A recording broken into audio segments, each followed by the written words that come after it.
Buenos días nuevamente, bienvenidos a todos, a todas, gracias por acompañarnos el día de hoy. Octavo día de la Feria Internacional del Libro en Bogotá y cuarto día de las actividades de la Universidad Pedagógica y Tecnológica de Colombia. Hoy le damos la bienvenida a la Facultad de Derecho y Ciencias Sociales. Muchas gracias a todos sus docentes, familiares, compañeros, estudiantes que nos acompañan el día de hoy. Hoy vamos a presentar 3 libros de la Facultad de Derecho y Ciencias Sociales. El primero de ellos, Derechos Colectivos en Colombia, una mirada desde las políticas públicas, con el doctor Pedro Sánchez Cubides, el doctor Brian Mejía y el doctor Luis Bernardo Díaz Gamboa. Más adelante estará con nosotros el libro Derecho y Comercio Electrónico con la doctora Elsa Cristina Figueredo Martín y el doctor Edison Gonzalo Porras López. Finalmente tendremos Hacienda Pública por parte de los doctores Pedro Alfonso Sánchez, Fabián Leonardo Romero Bolívar y Orlando Velasco Ulloa. De esta manera entonces les damos la bienvenida, les agradecemos nuevamente y es un placer para la UPTC tenerlos el día de hoy presentando sus novedades editoriales. Muchas gracias, muy buenos días a todos. Bienvenidos a la presentación de nuestros libros como resultado de investigación. El libro de Derechos Colectivos en Colombia y Política Pública está conformado por 4 capítulos, en los cuales abordamos en cada capítulo el marco conceptual de cada derecho colectivo, miramos el marco jurídico, tanto nacional como internacional, que soporta la política correspondiente a cada derecho, lo mismo que el análisis jurisprudencial, fundamentalmente soportados en los pronunciamientos de la Corte Constitucional, y en algunos eventos también revisamos los aportes del Consejo de Estado, y finalmente revisamos los lineamientos o directrices de política consignados en los planes de desarrollo nacionales más recientes. Entonces, los derechos que aborda nuestro libro, que recientemente ha sido publicado por la editorial de la UPTC, como resultado del proyecto de investigación Derechos Colectivos y Política Pública en Colombia, está conformado por 4 capítulos que aborda respectivamente 4 derechos: el de moralidad administrativa, derechos del consumidor, derecho del espacio público y el derecho a la alimentación. Entonces, hay que aclarar que también este es un avance de otro trabajo que ya hicimos con el doctor Luis Bernardo en el año 2021, que abordamos otros derechos colectivos diferentes a los que abordamos en este libro. En cuanto a la moralidad administrativa, hay que señalar que es un derecho colectivo que, como todos los demás derechos,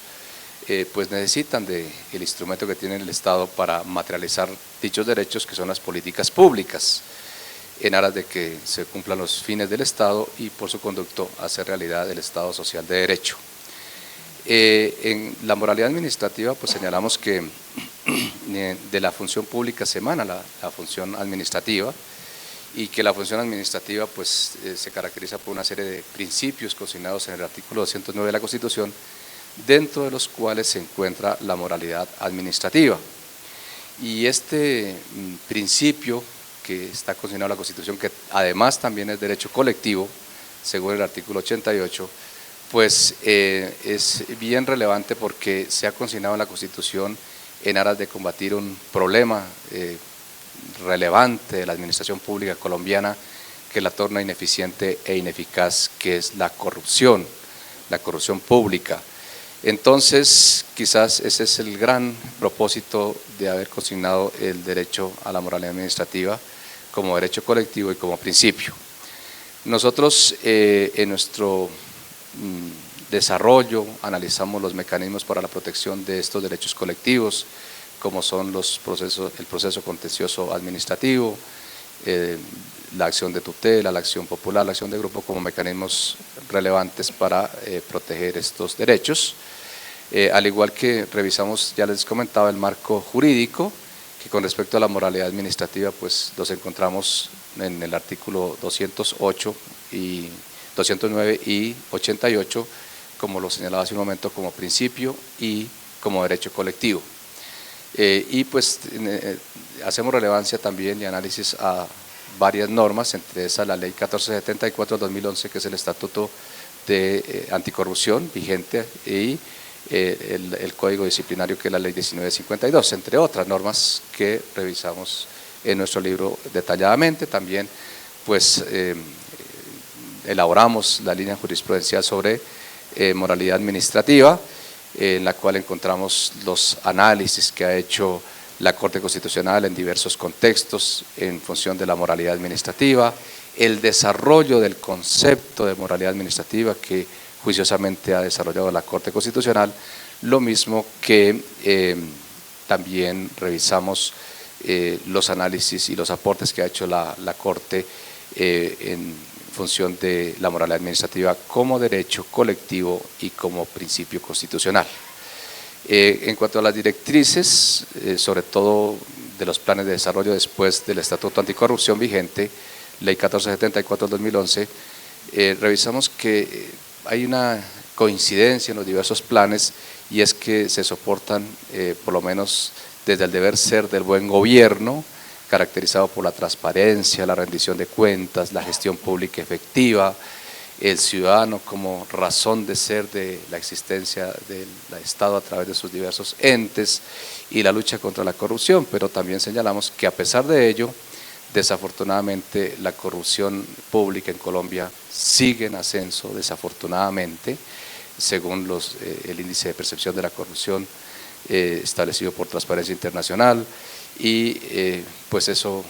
deja entrever que el principio de la moralidad administrativa desafortunadamente no se materializa y sigue presentándose esa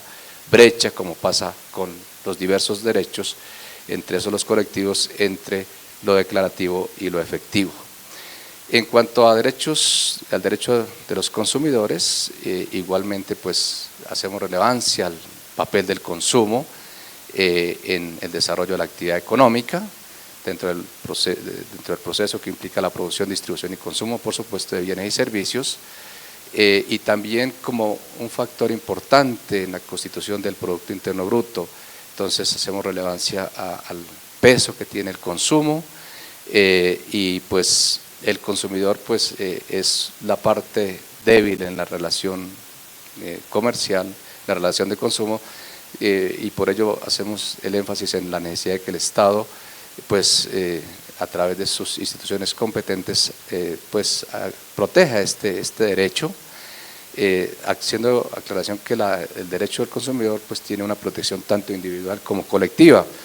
Y entonces en ese sentido pues también hacemos relevancia a los mecanismos de protección,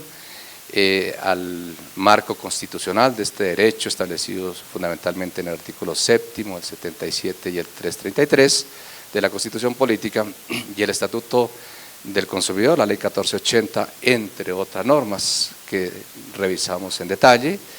Lo mismo que el análisis de la Corte Constitucional sobre los aportes que ha hecho en materia del derecho al consumo, los aportes que ha hecho en materia de análisis y de protección de este derecho. En cuanto a los lineamientos de política establecidos en los planes de desarrollo, pues a partir del Estatuto del Consumidor, Ley 1480, perdón, pues ha tenido una serie de variaciones esas directrices.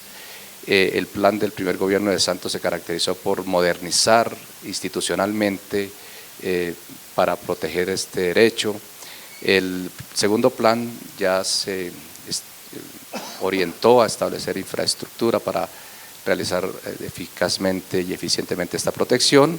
lo mismo que los análisis de información, de precios, la gestión interinstitucional. El plan de Duque fue mucho más orientado a hacer énfasis en las bondades, los beneficios del comercio exterior, y el plan del actual gobierno pues hace referencia al fortalecimiento institucional, a la autorregulación de los mercados, sobre todo el mercado electrónico, y también pues hacer referencia a la protección de algunos sectores de consumidores, fundamentalmente del consumidor financiero. Eso pues sería a grosso modo la presentación de estos dos derechos. Muchas gracias, doctor Pedro Sánchez. En primera medida, pues agradecerle a los asistentes por estar aquí partícipes en este importante evento, principalmente pues a mi familia, a mi mamá, a mi abuelita, a mis compañeros de la alcaldía de Sora, mi amigo Cristian, mi amigo Fernando Guío de la UPTC también, su hermano, el profesor Luis Bernardo, el doctor Pedro Sánchez, por darme también la oportunidad de estar aquí presentando este importante libro de investigación y mediante el cual también hemos podido trabajar incluso desde que era estudiante del pregrado, teniendo la oportunidad también con el doctor Luis Bernardo, con el doctor Pedro Sánchez de colaborar en procesos investigativos que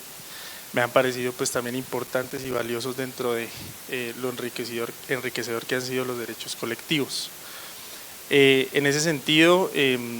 frente al capítulo relacionado con el espacio público como derecho colectivo, pues básicamente se podría dividir en tres segmentos o elementos fundamentales. En el primero de ellos nosotros realizamos una investigación del marco conceptual de qué es el espacio público y por qué se configura como un derecho colectivo. Encontramos que fundamentalmente habían 4 remisiones jurídicas que permitían esa definición del espacio público, en ellas pues el Código Civil colombiano, el decreto reglamentario del sector vivienda, la ley de planes de desarrollo y ordenamiento territorial y la ley 1801, que es el Código Nacional de Seguridad y Convivencia Ciudadana. A través de un análisis holístico que realizamos de esa aproximación conceptual, básicamente definimos que el espacio público pues, está categorizado por 3 elementos, o sí, 3 categorías fundamentales que son los bienes de uso público, los bienes fiscales, los bienes de importancia ecológica y los bienes de relevancia ecológica. En el capítulo que se desarrolló, básicamente se detalló puntualmente los bienes de uso público y los bienes fiscales, entendidos pues también una correlación que se hizo desde un punto de vista académico, en donde pues se analizaron diferentes autores en la materia y también desde un punto de vista internacional, viendo conceptos y definiciones, por ejemplo, de ONU Habitat e incluso también desde el mismo Banco Interamericano de Desarrollo. Asimismo, dentro de esa configuración de lo que es el espacio público, pues permitimos también detallar algunos pronunciamientos de la Corte Constitucional y del Consejo de Estado, mirando cómo existen ciertas tensiones entre el derecho colectivo al espacio público y, por ejemplo, otros derechos, incluso de carácter fundamental como el derecho al trabajo, como a través de una línea jurisprudencial la Corte Constitucional ha amparado este derecho fundamental al trabajo y lo ha generado una coexistencia con el espacio público, garantizando de alguna manera también el desarrollo de este derecho. Asimismo, pues se hace un análisis de los elementos constitutivos y de los elementos complementarios del espacio público. Se buscó pues básicamente dentro de este marco normativo realizar también un análisis detallado de cada uno de estos elementos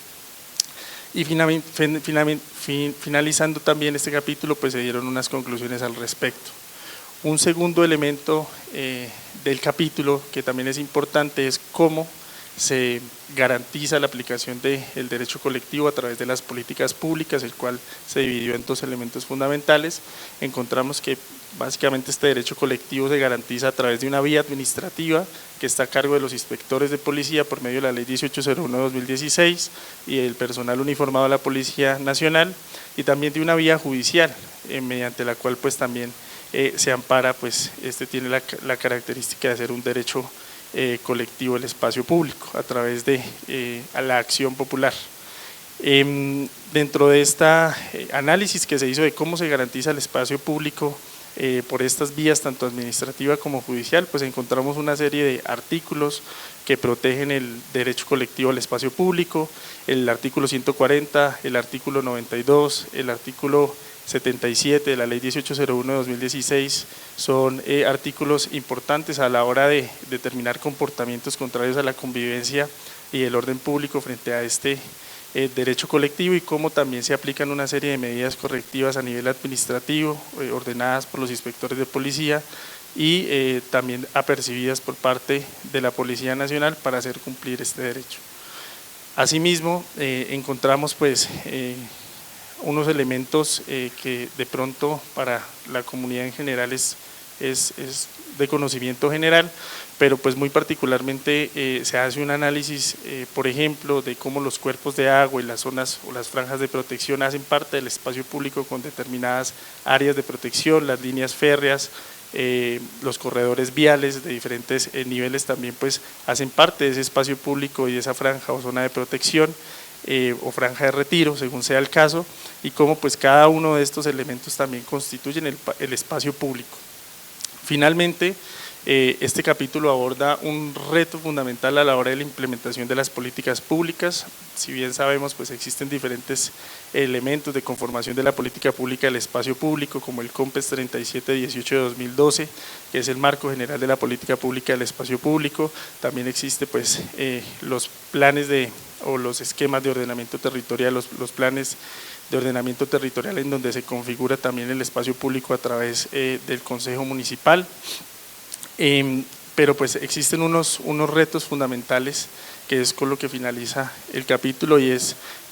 cómo debe coexistir el espacio público, la implementación de la política pública de espacio público con el aprovechamiento económico del mismo. Hay unos avances en algunas ciudades del país en donde pues ha coexistido precisamente el derecho al trabajo, el aprovechamiento económico del espacio público y ciertos beneficios para las entidades territoriales, pero pues aún pues es una materia inacabada en este particular. Sin embargo, pues el capítulo lo que hace es abordar, concluyendo, precisamente ese marco normativo general del derecho al espacio público. También permite definir cómo se garantiza ese espacio público a través de las políticas públicas y básicamente también a través de la vía administrativa y la vía judicial. Y finalmente deja unos derroteros frente al reto importante de cómo se debe reglamentar el aprovechamiento económico del espacio público para generar una mayor garantía de este derecho colectivo. Doy paso al doctor Luis Bernardo. Gracias, doctor Danilo. Primero, gracias al comité editorial, a la doctora Berta, por esta invitación, coordinadora en jefe del comité editorial de la Universidad Pedagógica y Tecnológica de Colombia. Yo creo que el trabajo que se está desarrollando en la UPTC como universidad reacreditada de alta calidad multicampus, como lo está nuestro programa de Derecho en la ciudad de Tunja, demuestra el avance y el esfuerzo de nuestros y nuestras investigadores e investigadoras, y eso para nosotros es muy importante, ese estímulo. Estar en la Feria del Libro que propusiera nuestro buen amigo, doctora Clarita Jorge Valencia Jaramillo, hace ya unos años, y que ha sido un éxito total, ¿no? Está a la altura pues de las grandes ferias del mundo, como la Feria de Guadalajara en México. A mis coautores, compañeros, desde luego un saludo muy cordial, doctor Pedro Sánchez, doctor Brian Danilo Mejía, igualmente, con quienes hemos articulado con una gran sinergia y una gran armonía este tema de los derechos colectivos en este libro, y ya lo veníamos, lo ha dicho el doctor Pedro, trabajando desde la vez pasada con un primer ejemplar sobre la materia. A quienes hoy nos honran con su presencia como también autores, el doctor Edison Porras, la doctora Cristina Figueredo, el doctor Jairo Velasco, pues mis reconocimientos y mis saludos como decano de la Facultad de Derecho y Ciencias Sociales de la Facultad de la Universidad Pedagógica y Tecnológica de Colombia, y un saludo muy especial a nuestros invitados, estudiantes, egresados que han hecho un esfuerzo por venir. Veo aquí a don Angelino Salazar, a su distinguida hija egresada nuestra que viene desde Casanare. Tenemos una sede en Aguazul muy importante. Igualmente al doctor Hernando Roa Suárez, exdirector nacional de la Escuela Superior de Administración Pública de SAP, y a su distinguida esposa, la doctora Rosa Margarita Vargas, un saludo muy especial por su presencia y un agradecimiento también. Carlos Donato, desde luego, Simón Mejía, coordinador de Iniciativa Laica, y a todas y a todos quienes nos acompañan hoy aquí. Hablar del derecho a la alimentación como derecho colectivo, y se plantea en el libro, obedece a una angustia. El informe de la Organización Mundial de la Salud dice que el mundo produce alimentos para 12.000 millones de personas y que somos 8.000 millones. 1.000 millones padecen hambre crónica. 2.000 millones carecen de contenidos nutricionales básicos y 2.100 millones carecen de acceso a agua potable. 4.500 millones están desprovistos de saneamiento básico. Hay 500 millones de personas con obesidad y 1.000 millones con sobrepeso. Todo ello para demostrar que esa angustia plasmada en este análisis pasa precisamente por examinar la responsabilidad en la defensa, promoción y protección del derecho a la alimentación, no solamente como un derecho a no tener hambre, como lo planteara acertadamente Amartya Sen,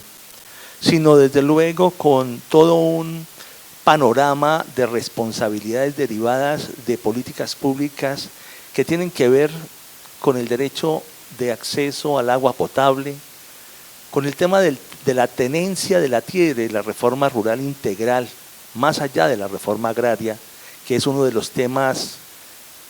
llamémoslo así, de palpitante actualidad en Colombia, no solamente por el artículo primero que se firmó entre el gobierno Santos y las extintas FARC, sino porque indudablemente ha sido el detonante del conflicto armado en Colombia. Si no superamos ese problema de la reforma rural integral, indudablemente vamos a persistir en la existencia de grupos armados al margen de la ley, vamos a persistir en el abandono de un sector fundamental que es el campesinado colombiano, que muy tarde a la constituyente se le olvidó en el 91 reconocer que existía el campesinado y no lo incorporó. Ya hasta hace poco, mediante acto legislativo, entra a ser reconocido como un sector importante de la población. Por esa razón, este tipo de circunstancias tienen que ver con que el derecho a la alimentación no solamente se ubica con la disposición o con la posibilidad de consumir alimentos, sino que tiene que ver con un entramado fundamental ligado a otros derechos, como el derecho a la salud, por ejemplo, ahora que estamos hablando de reforma a la salud, como el derecho al trabajo, el abandono del sector rural, por ejemplo, en el caso colombiano, en materia de salud, en materia de educación, en materia de empleo, responde a parámetros francamente preocupantes. Solo la cuenca pacífica tiene discriminaciones parecidas a la zona subsahariana africana, y eso es sumamente grave, sumamente delicado. Hay ahí un déficit nutricional altísimo, pero también hay una deuda social, hay una deuda estatal con sectores que se han venido marginando tradicionalmente. Por esa razón, el capítulo del libro entra a hacer una valoración desde esa realidad, bordea lo que son los elementos que desde el nivel internacional, el Pacto Internacional de Derechos Económicos, Sociales y Culturales, el Comité DESCA de la ONU e igualmente la Relatoría del Derecho a la Alimentación, plantean como obligaciones estatales, pero también como obligación desde el sector privado. Hoy sabemos que Colombia importa más de 12 millones de toneladas de alimentos. Hemos llegado a importar café del Vietnam, imagínense ustedes eso. Es decir, asumir la soberanía alimentaria, que es más que la seguridad alimentaria, implica un cambio en la estrategia política y desde luego tiene que ver con el reconocimiento de nuestro campesinado, que finalmente es el que nos coloca la comida en el plato de la mesa. Y por esa razón, reconocerlos como epicentro de actuación de esas políticas públicas pasa por realizar un avance en la soberanía nacional. Para mí los tratados de libre comercio con Estados Unidos y otras potencias ofrecen asimetrías bastante delicadas que no se compaginan hoy, después del balance de los mismos, con la soberanía alimentaria. La afectación de numerosos renglones de la economía nacional, especialmente del sector agropecuario, demuestra que indudablemente no han servido esos tratados de libre comercio para el fortalecimiento de nuestro campesinado y mucho menos para temas de seguridad o soberanía alimentaria. Revisar esos tratados de libre comercio dada esa asimetría, debería ser una tarea del Estado. E indudablemente avanzar en ese reconocimiento que se tiene también por parte de instancias internacionales por la vía del control de convencionalidad, así como también ese reconocimiento que se tiene en el desarrollo mismo de sentencias de la Corte Constitucional frente al derecho a la alimentación y desde luego ir superando lo que se ha convertido bajo el parámetro neoliberal en donde las grandes multinacionales de alimentos entran a concentrar, por ejemplo, el manejo de las semillas. Aquí hubo un problema delicadísimo con una resolución del ICA,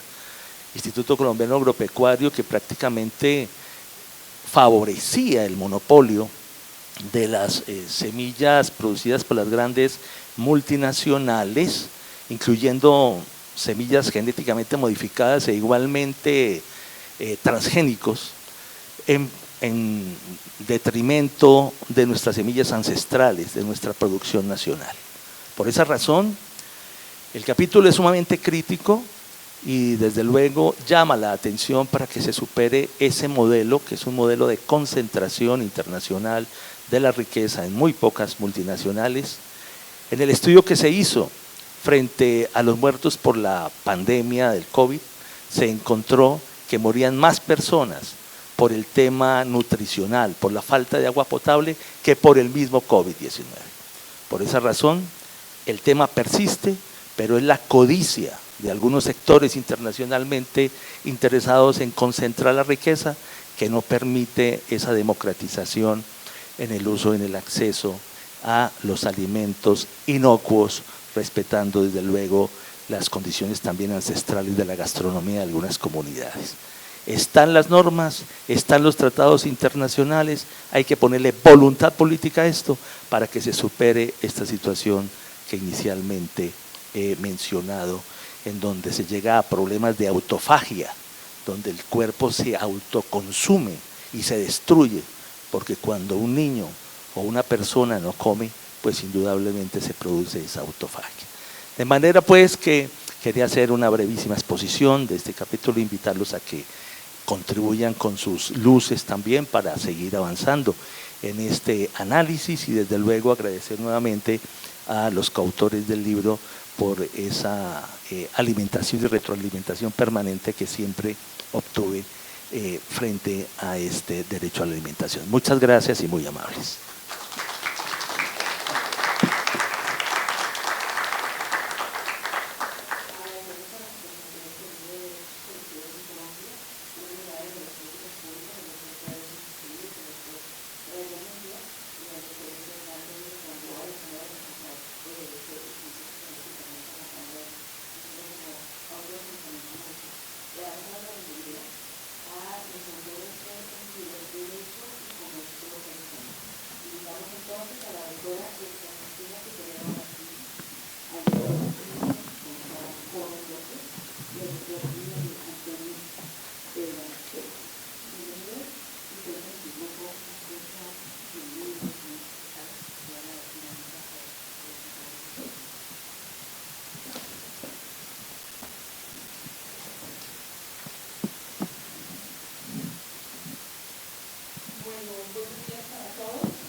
Editorial por su amplia labor en torno a la publicación y divulgación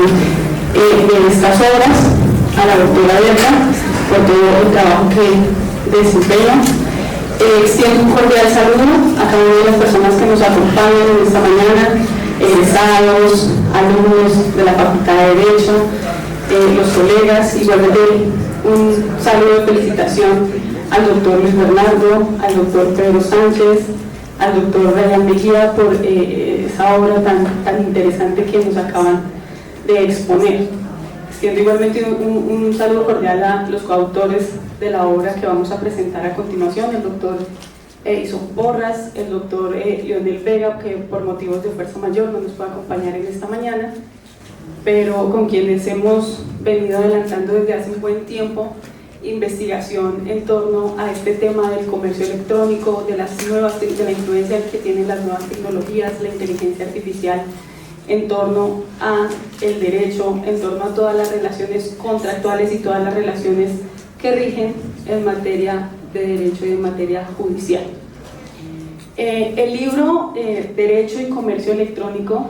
surge como una necesidad de estudiar la influencia que han tenido las nuevas tecnologías y, por qué no decirlo ahora, la inteligencia artificial en las relaciones contractuales, en las relaciones propiamente comerciales y mercantiles.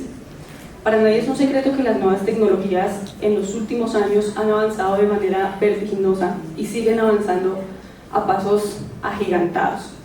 Y por supuesto el mundo del derecho y todas las relaciones comerciales y mercantiles, que es el caso que nos ocupa en el libro, pues no se escapan de ello.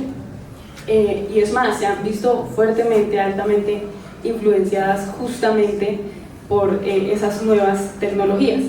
Es así que las relaciones mercantiles, las relaciones comerciales que hoy se están desarrollando, pues justamente se valen de estas nuevas tecnologías, del uso de estas nuevas tecnologías, del uso de la inteligencia artificial para poderse desarrollar, para poderse llevar a cabo, e incluso, que es justamente una de las conclusiones a las que llegamos en el libro, pues ha facilitado totalmente el desarrollo de esas relaciones mercantiles, el desarrollo de esas relaciones comerciales. Dentro del libro abordamos varios capítulos en los cuales se desarrollan las generalidades del comercio electrónico,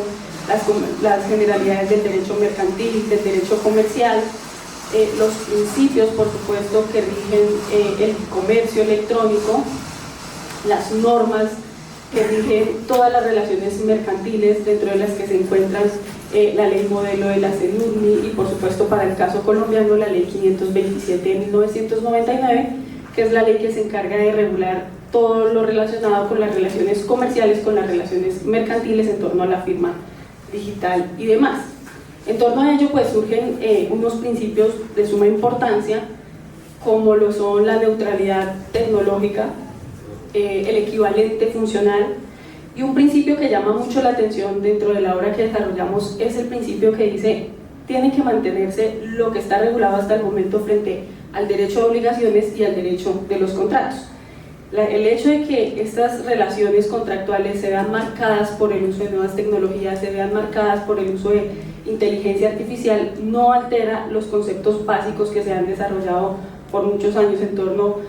al consentimiento y, por supuesto, al aspecto de la voluntad, de la libertad contractual de las personas, y es justamente otro principio que se recalca dentro de la ley 527 de 1999 y la ley CENURMI, ley modelo de comercio electrónico, que es la libertad contractual. Se lleva a cabo entonces un estudio en torno a la normativa, en torno a la jurisprudencia colombiana, en torno a la jurisprudencia internacional que rige estas relaciones mercantiles, que rigen estas relaciones mercantiles tanto en el ámbito nacional como en el ámbito internacional, los principios que de ellas se derivan, las vicisitudes que se han presentado en torno a la contratación, en torno al uso de nuevas tecnologías, de herramientas tecnológicas en los contratos, en el desarrollo de contratos comerciales y, por supuesto, de contratos mercantiles. Sin lugar a dudas, pues una de las mayores conclusiones es las ventajas que esto ha significado. Para nadie es un secreto que hay diferentes formas en las que se llevan a cabo hoy las relaciones comerciales, las relaciones mercantiles, y dentro de esas formas encontramos los contratos B2B, es decir, los contratos business to business, empresario con empresario, de manera muy ligera, de manera muy fácil, sin necesidad de intermediarios.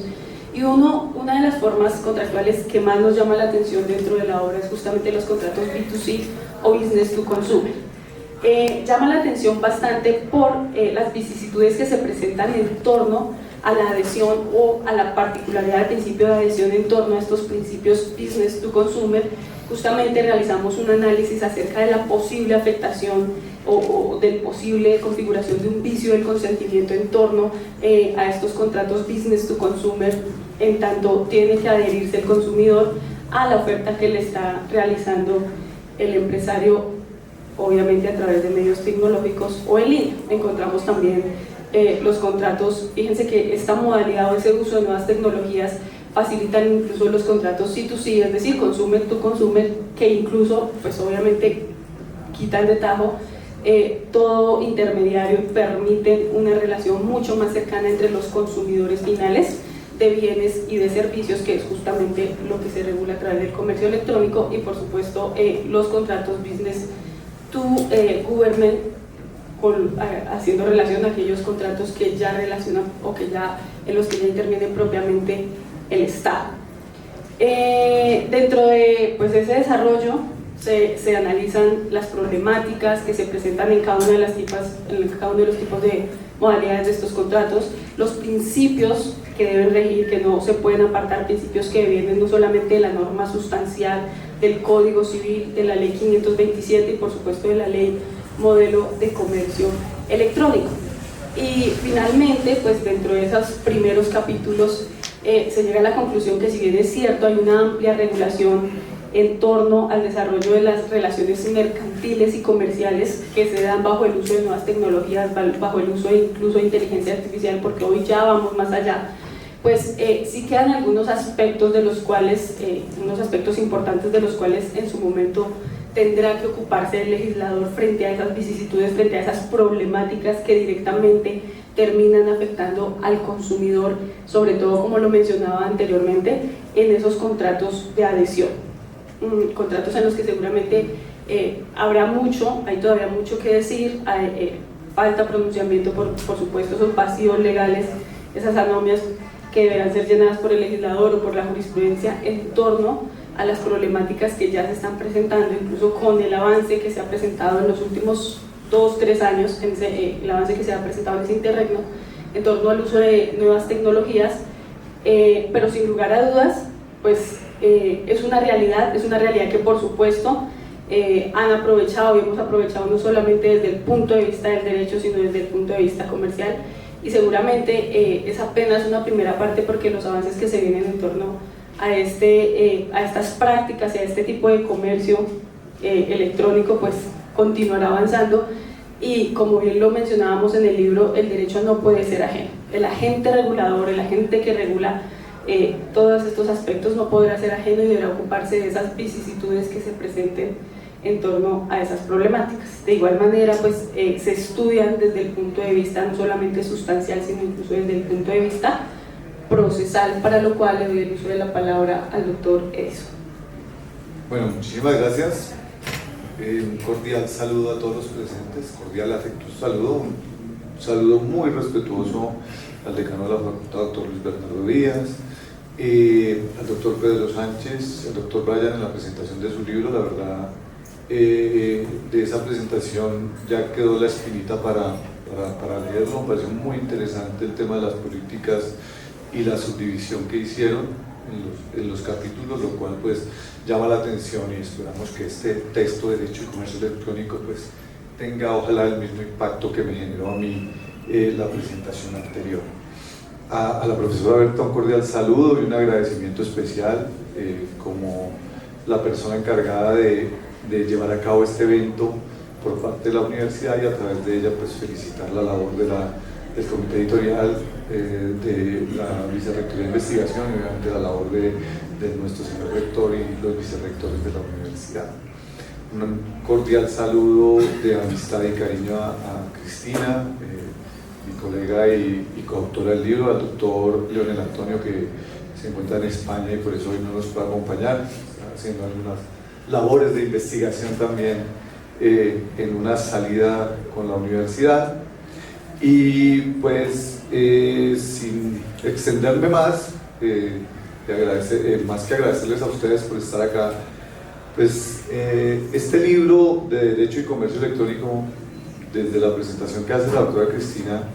pues no me queda a mí sino primero invitarlos a leer el libro, a comentar el libro, a criticar el libro, y sobre ello esperamos cualquier tipo de sugerencia y obviamente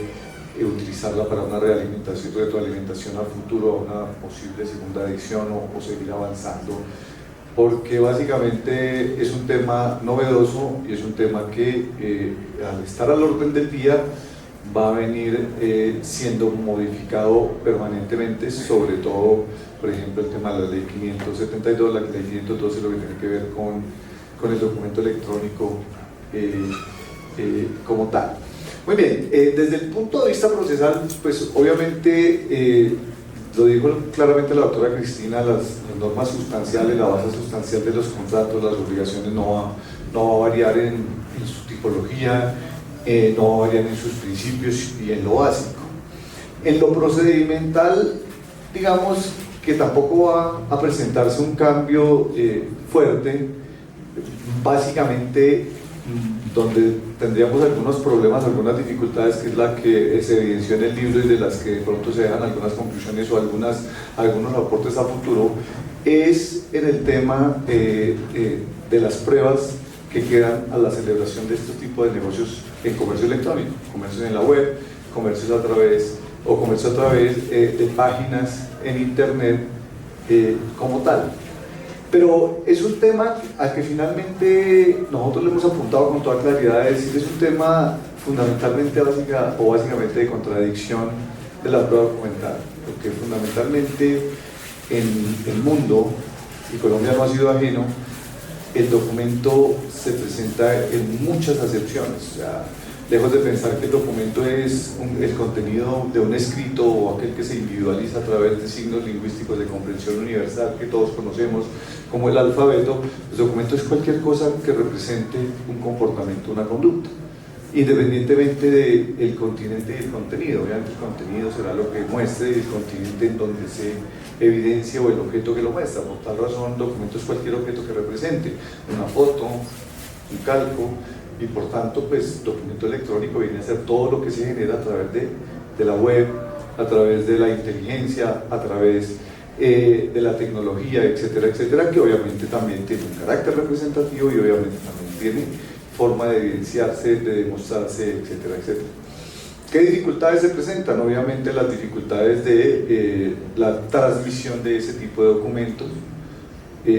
porque pues no son documentos que tengamos tan fácilmente a la vista o objetivamente materializados, sino que están en la misma web. Y la crítica más grande que se hace frente a esto, o no tanto la crítica, sino la preocupación más grande frente a esto, es el tema de la posible manipulación a través de la misma tecnología, de la misma web, de los piratas, etcétera, etcétera, que puedan alterar el contenido de los documentos o de este tipo de documentos. Por eso nosotros hemos apuntado fácilmente, o no fácilmente, sino a decir contundentemente que es un tema de contradicción. Es decir, nosotros nos vamos a seguir amparando en los principios universales del derecho a la prueba, del derecho probatorio, fundamentalmente el de la presunción de legalidad de los documentos como tal, el de la autenticidad del documento, sin importar qué tipo de documento sea, y fundamentalmente el tema o el problema va a ser de contradicción. Si alguien dice que fue alterado o no fue alterado, que no fue enviado desde su servidor o que no estaba en su servidor, que fue un servidor alterado, pues es un tema básicamente de contradicción que es fácilmente rastreable también a partir hoy del mismo uso de la tecnología como tal. Es decir, al proceso se va a llegar con la prueba electrónica y es hoy en día la prueba que más comercio va a tener. Nosotros estamos dejando de lado ya la prueba documental. Las críticas fuertes que vienen a las pruebas que se obtienen a través de declaraciones de personas, como el testimonio, la declaración de parte o la misma declaración de perito, están hoy siendo fuertemente cuestionadas a nivel del mundo por la poca fiabilidad y credibilidad que tienen. O sea, históricamente el testimonio fue la prueba reina, hace muchos años, cuando nace la investigación, cuando nace el derecho, pero hoy la crítica fuerte, sobre todo a nivel jurisdiccional, recae fundamentalmente en que los jueces fallan intuitivamente frente al contenido de lo que dicen los testigos,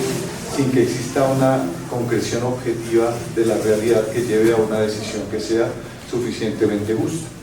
Entonces, este tipo de circunstancias son mejor o más fácil de evidenciar desde la contradicción, partiendo de la presunción de autenticidad y de legalidad de ese tipo de formas de comercio y los rastros que dejan estas formas de comercio a nivel de la web o de las páginas web como tal. Recalcamos que va a ser supremamente importante, son los medios de prueba que van a estar en producción, ayudados de la inteligencia artificial obviamente y de las nuevas tecnologías. Va a ser el futuro de las pruebas en el derecho a nivel del mundo y en el derecho colombiano. A nivel mundial, porque como lo mencionó la doctora Cristina en su introducción,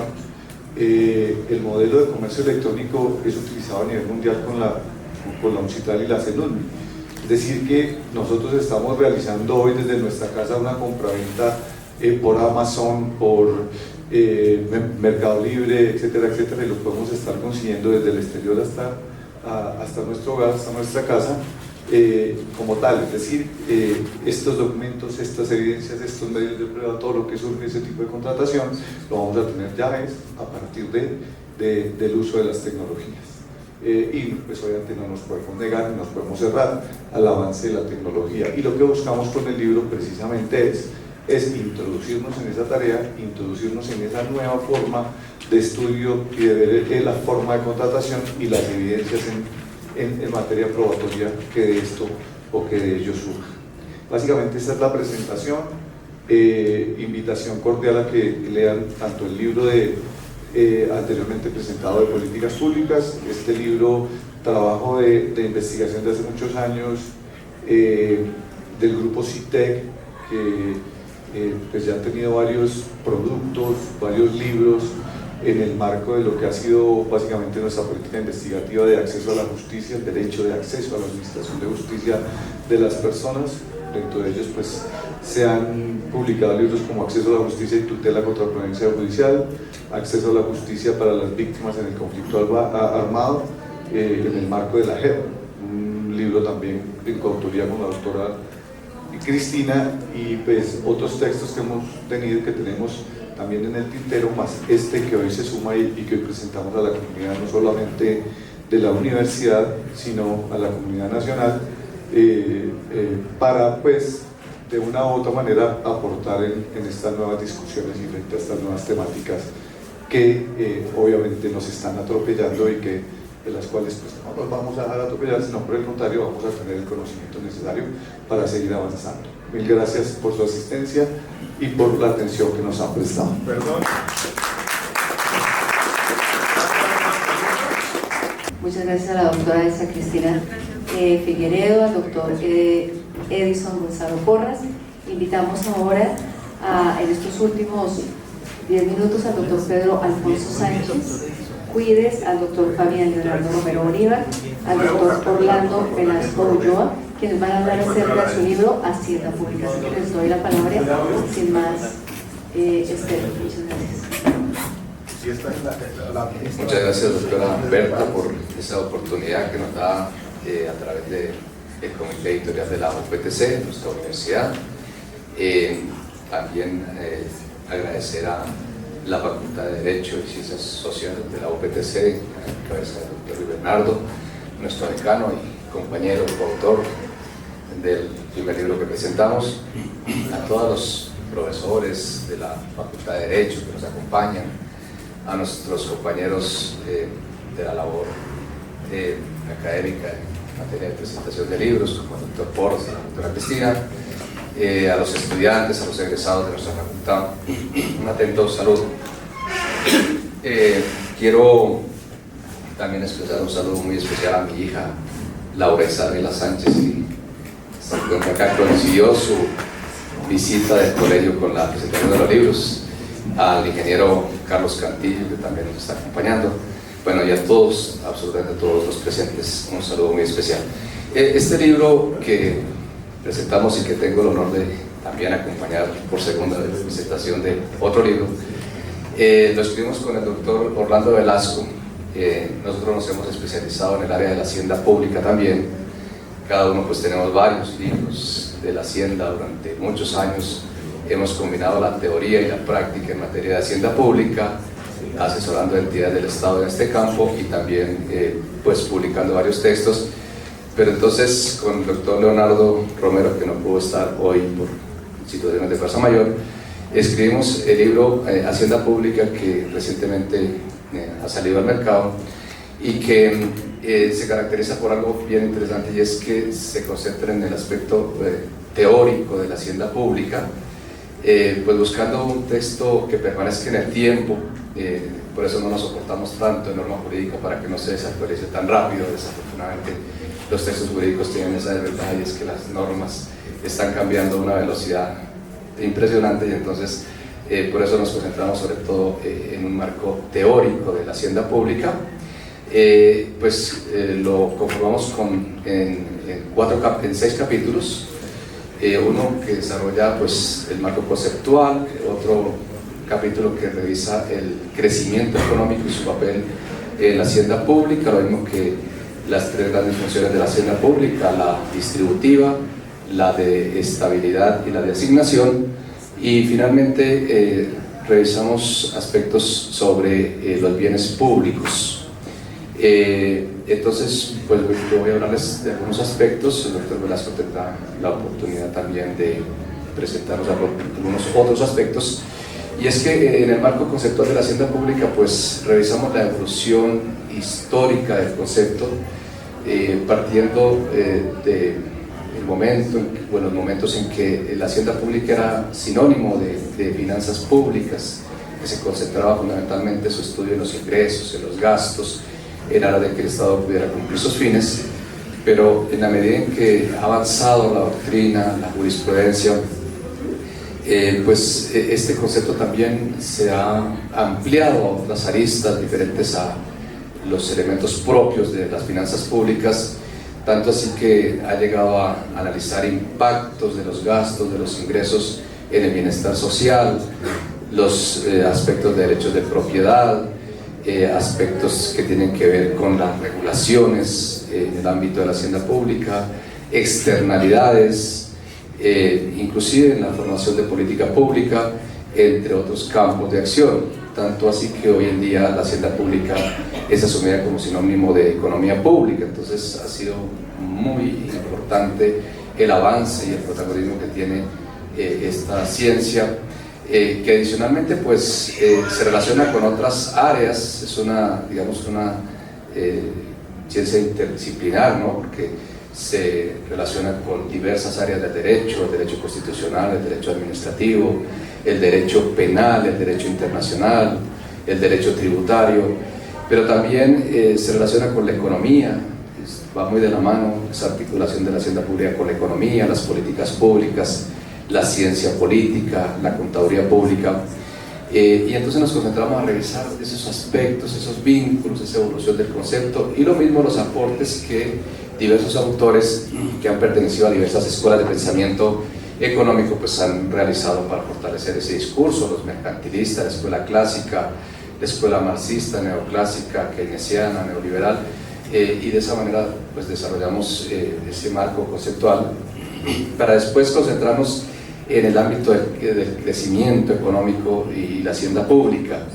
Y pues es bien importante revisar los aportes de autores clásicos, de los autores neoclásicos, para revisar algunas tipologías de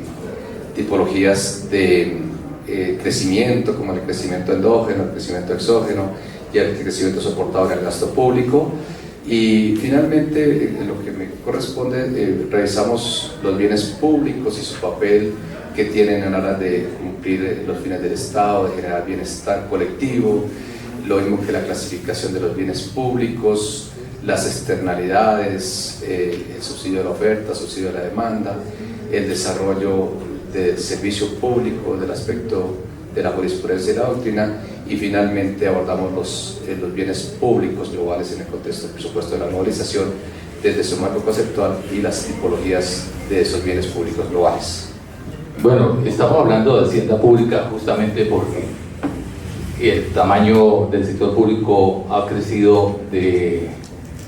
como nunca antes, y tenemos el mayor sector público de la historia.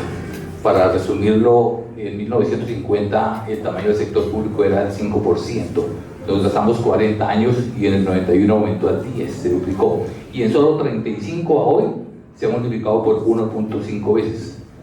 Digámoslo de otra forma, en promedio un colombiano promedio trabaja enero, febrero, marzo y algo de abril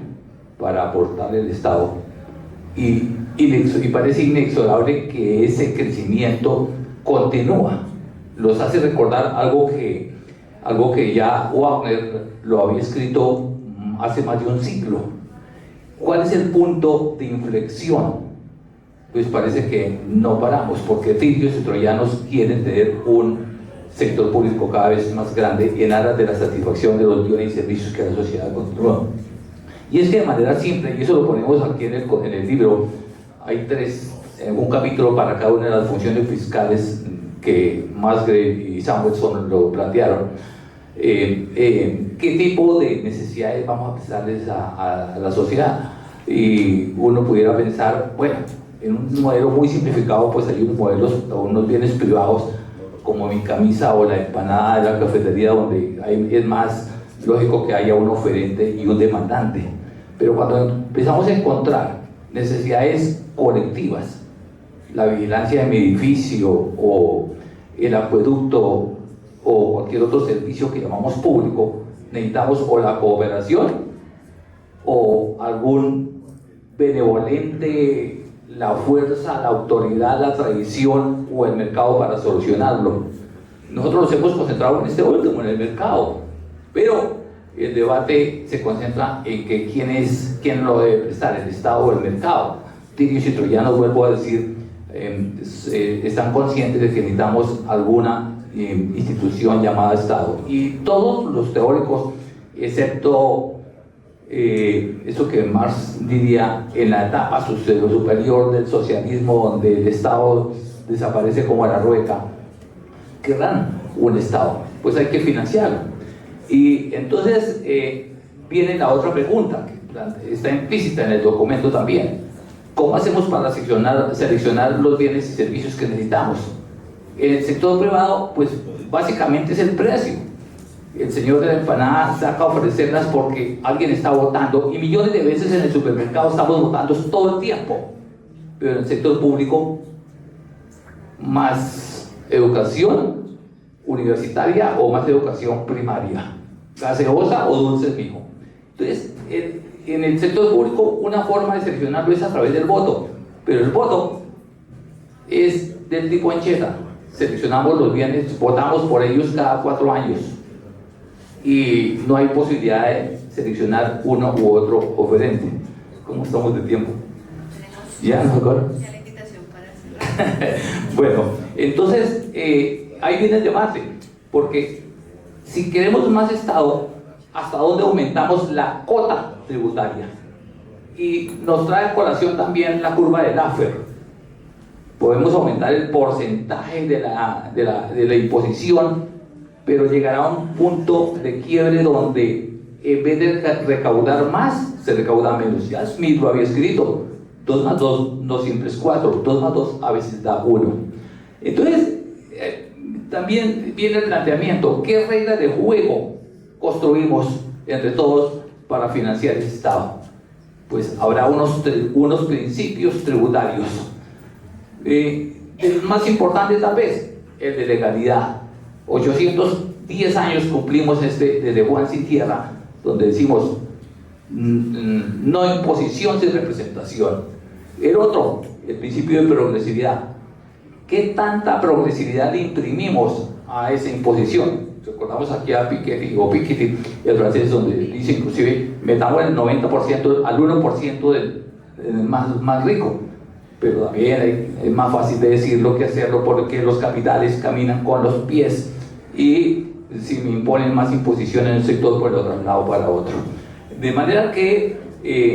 aquí en el libro encontramos más preguntas que respuestas. Es un libro enfocado más a estudiantes que para expertos. Es un trade-off entre la simplicidad y la complejidad de este tema. No por nada es que ya el ministro Colbert de Luis XIV ya decía: es que tributación es el arte de desplumar al ganso, intentando obtener el máximo de plumas con el menor número de graznidos.